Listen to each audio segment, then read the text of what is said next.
ठीक है, अब संत का इतना आग्रह है तो करना पड़ेगा। महाराज अब तो इधर भीम को बड़ी प्रसन्नता हुआ और महाराज एक पल के लिए तो भीम को अभिमान हो गया कि बताओ, भगवान जैसे शूरवीर योद्धा को छोड़कर जरासंध ने मुझे चुना है, मैं कितना शक्तिशाली शक्तिवान हूँ। महाराज भगवान ने कहा, अरे अभी पता चलेगा जब तुम दोनों का युद्ध होगा, तब देखेंगे कि शक्तिवान और शक्तिशाली कौन है। महाराज अब तो जरासंध और भीम दोनों रणभूमि में आए, दोनों का युद्ध छिड़ रहा है। अब तो महाराज दोनों एक दूसरे को पटक रहे हैं, एक दूसरे की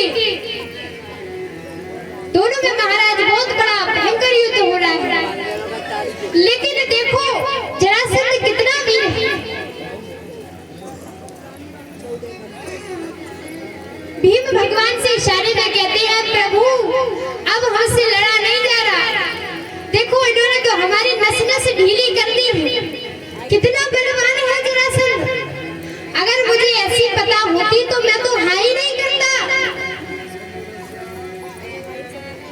मुझे लगा कि ये कोई ढीला होगा, इसको तो मैं ऐसे हरा दूंगा, लेकिन ये तो मुझसे भी ज्यादा बलवान निकला। महाराज भगवान ने कहा, अरे और युद्ध करो। बड़े मनी मन हर्षा रहे थे ना कि जरासंध ने मुझे चुना है, हम तो पहले ही पीछे हट गए थे, हमें पता था कि ये कुछ ज्यादा ही बलवान है। महाराज भीम ने कहा, प्रभु देखो अब हमसे ज्यादा युद्ध किया नहीं जा रहा, अब आप ही कोई मार्ग बताइए। तो महाराज भगवान के केले की कोई केले की पत्ती बताता है, कोई आम की बताता है। तो महाराज जब उन्होंने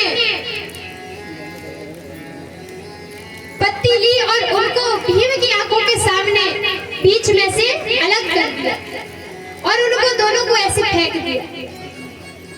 इधर भीम समझ गए कि भगवान कह रहे हैं कि इनके पैर पकड़ के इनको बीच से अलग कर दो।